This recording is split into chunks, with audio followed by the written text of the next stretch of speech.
Hello bros and welcome to SFX0 BroFive production, and next part was Sakura Angels.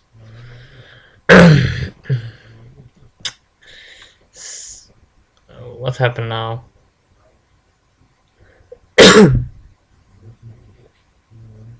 Oh, there. Start recording right here. And this time I at least know what time I start recording. Quit trashing about, or we gonna drop you idiots. I will do no such thing. This is insane. Earth. I think I'm going to puke. Hey, don't you dare, or I make you wish you were still back down there with that freak of a girl. We continue to trail through the sky, bursting through the clouds as if we were nothing. The wind roaring past me, the glimmering city lights below, the turbulence from being carried by the pair. It's all nauseating. I really don't know if I can stand much more of this. Do you think we lost her? Slowing to a gentle hover and keeping me firmly in the grip. I hope at least that throw a glance over the shoulders, only just no being able to catch a breath. I think so. I don't believe we had to flee. Hey, we didn't flee, okay? It was a tactical retreat. Huh? Call it what you want, but we're lucky we kept our heads intact back then. Silence take over the pair as they fall into thought. So, huh? Kenta? Oh, I almost forgot about you. Sorry. That's a bit worrying, considering you're the only thing keeping me from falling to the painful or gruesome death. You're not hurt, are you? No, I'm fine. Just, can you maybe, I don't know. Put me down now! Right. I think it's safe now. Down we go. We began to descend from out of the clouds, and it isn't long before my feet finally came to contact with the ground again. The safe, wonderful ground. I had to restrain myself from wanting to kiss it. I collapsed onto my knees, my stomach heaving. Never again. Flying just isn't for me. You okay? There? Silke gives me a solid pat on the back, which does a little in the way of helping my stomach. Don't. Huh? I can barely get my words out after such a traumatic experience. I take it a deep breath and try again. Don't ever do that again. At least without asking if it's okay first. It was an emergency, you wimp. Hikari takes her turn to pat me on the back, though it's more of a thump than anything like a punch. Do you think I enjoyed having to hold on to you for that long? Okay, I get it. Just no more patting. Silke circles around and bends forward to look at me, concern across her face. Oh, I don't think I ever seen someone's face go so green before. Not a big fan of flying, I guess. Whatever hurt, whatever you gave you that ID. I take a moment before finally straining myself up. Okay, I think I'm good now. While I was recovering, it looked like Sayuka and Hikari were keeping guard, watching deep into the night for any sign of life. But it looked like they were bothered enough with pursuit. Weird. Okay, so I know I have pretty much done is ask you guys questions since we met, but if you're wondering what the creepy girls is, I honestly have no idea. Are you sure? She looked like one of you, you know, with magical outfit and the wings. Whoops. I might have said the wrong thing here. They both turned to me, fire in the eyes. Even Sayoko was thought pretty easygoing, seems angry at me here. Do you just compare us to that? Oh come on, what else could he compare it to besides a demon? That us to that thing? I didn't mean to. There's a world of difference between us, and whatever the heck she was, for one, did not see her. For one, did you not see her eyes? She is completely insane. There wasn't a hint of sanity left. Hikaru wraps her arms around herself to fight off a shiver. Just think about her creeps me out. I guess looking at it from your perspective, Kenta, she might seem the same as us. With her general look and how her magic seems to work, but everything about her is twisted. The dark shades, the black wings, even those horns. It's like they set out to become the complete opposite of what we are. Nothing about her power seems natural either. And your power is... Of course.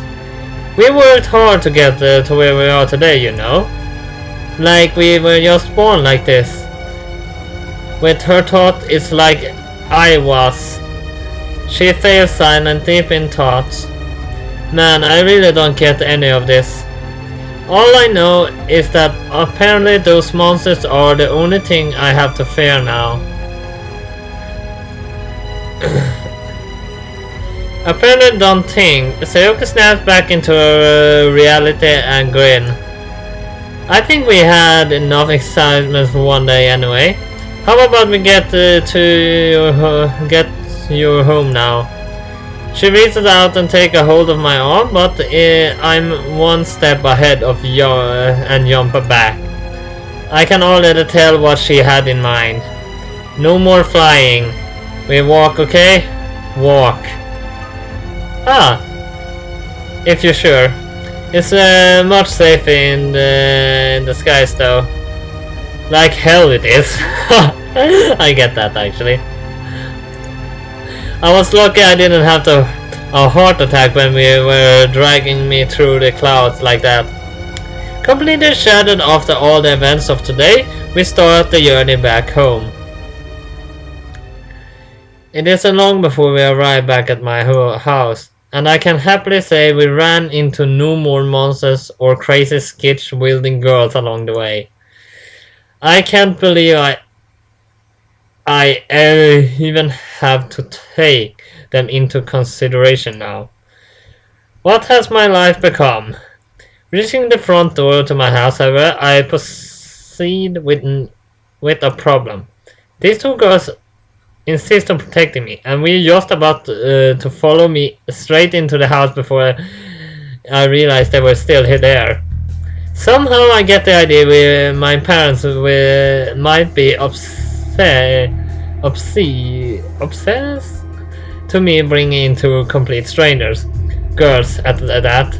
Plus that would just lead to a whole new line of question from them, and I'd rather not get them involved in this mess too.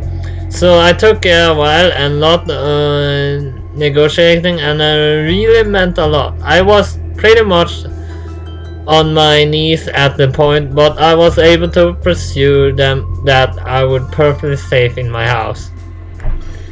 They finally withdrew for the night, giving me so much needed room to breathe. They didn't say they would be too far away though, if I ever needed them. And That worries me. I closed the front door and almost collapsed against it with a drawn of sight. Any bored strength I might have had up until this point, dragging me completely. I actually thought he might, after that experience, have kept one of them close. I would, because seriously, I cannot take myself in that situation good, so I would at least always keep one of them close.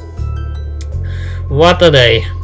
My head aches, my arms throb, my legs feel like they are about to give away.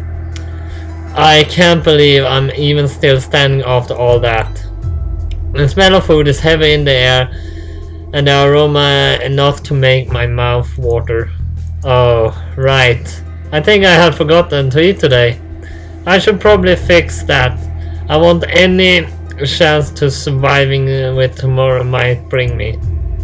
Apparently I'm just in time, as the food is all set on the table with my parents about to dig in. The short window of time in the evening is really the only chance I have to get to see my parents outside of the holidays. So I usually share dinners and try to engage with them as best I can. But today I hardly even get a word out.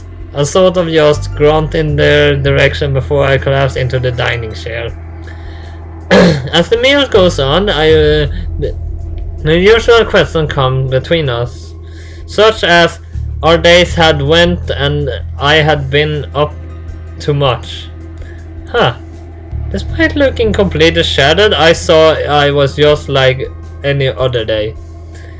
I get concerned look, but they don't have any reason to doubt me. Before long, dinner is finished, and after several extra helping, I can't think of anything better to do than to call it an early night. I made myself an excuse and head to my room. My steps unsteady. I drop onto my bed, face first, and just giving out a groan. It can't be any later than 9 p.m. and already I want to sleep.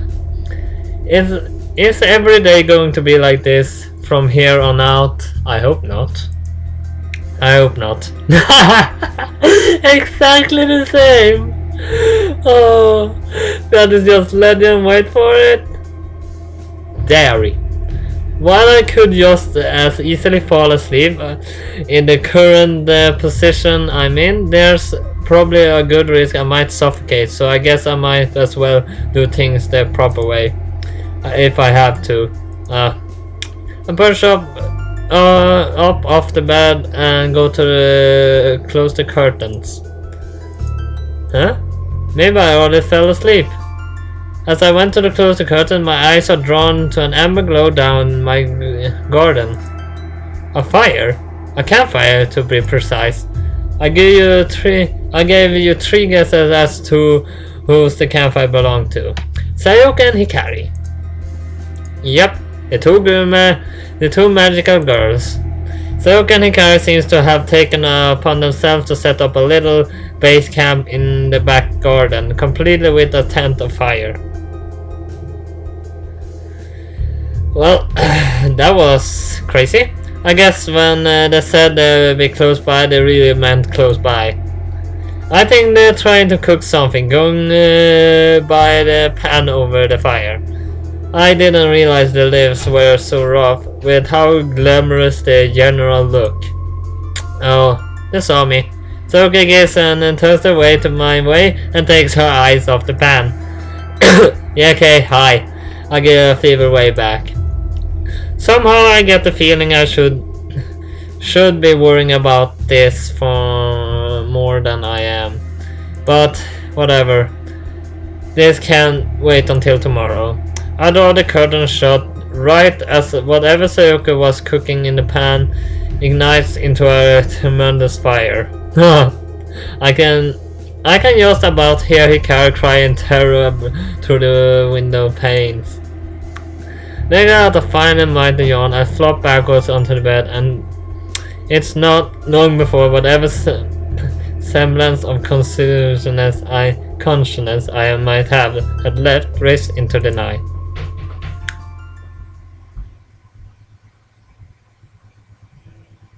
Oh, that was fast. Oh yeah, this music was actually in Sakura Spirits. Streams of light filtered into the curtains, rousing me out of my sleep that I wanted to last forever. Half of mine just turned over and wrapped myself tighter in the blanket. But I guess I have enough to worry about right now without adding being late to school on top of everything else. Let's tackle the day, I guess. I rolled out under the covers and crashed onto the floor with a grease of sloth. Oh, on top of everything else, still ashing from yesterday, my head thumps once more right on the schedule. I wish it would cut me a break. Just this one day. Starting from the crawl along the floor, I gradually pulling myself up onto a walk as if I was evolving in real time, though the curtains open. I looked down at the garden to find it completely empty. Not a trace of the fire, the tent, or the girls. Maybe I was dreaming last night. I mean, they couldn't really have been a stupid camper in plain sight like that. The fire alone with enough for the police to be brought down. There's one less thing for me to stress about at least. Thank God. Right. I better not waste any more time. I'm going to miss my chance to have proper breakfast like yesterday. Pulling at the dust around my eyes, I start for the bathroom. A nice hot shower would do wonders. I pull open the door to the bathroom and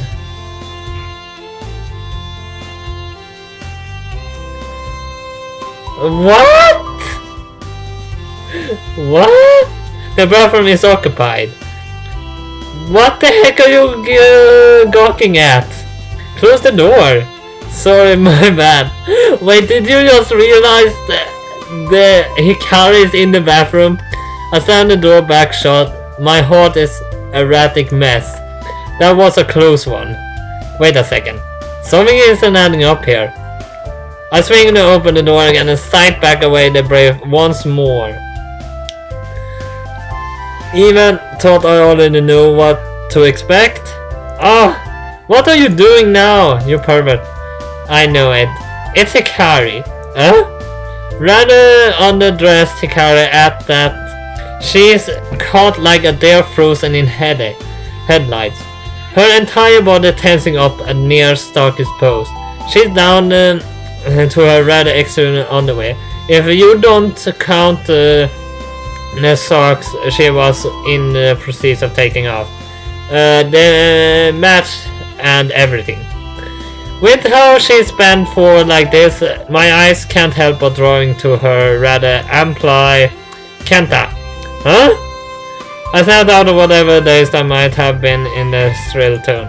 What? What are you doing again? What are you doing? Shut the door already. Wait. Shouldn't you be asking you doing in my house? What does it look like, genius? Now go away. Her face is beet red. She's practically trembling with anger though she's still frozen in place. But how am I the one at fault her? Hey, now don't get mad at me. I don't remember ever giving you guys permission to feel used in my house. Especially not the shower. Close the door. Not until you close the door. Okay, but can you just her eyes gave a dangerous glow to the room, rumbling ever so slightly with a frightening power. I guess I can wait until afterwards. If I want to keep my house intact at least. Okay, my bad. Really. Flashing an police smile at laughing nerves, I bring the door to a close once more. As they demonstrated last night, sometimes routine is the best. course of action. Alright, well, that's time to save, I think. Or do we have more time? No, it's a perfect time. So, I don't know what to say. That was unexpected. Unexpected end to that clip. How the hell? Why the hell does it go into the house and use the bathroom? Even doesn't lock it. That's the worst part. But at least hit like and subscribe. I'll see you next time. BroFive.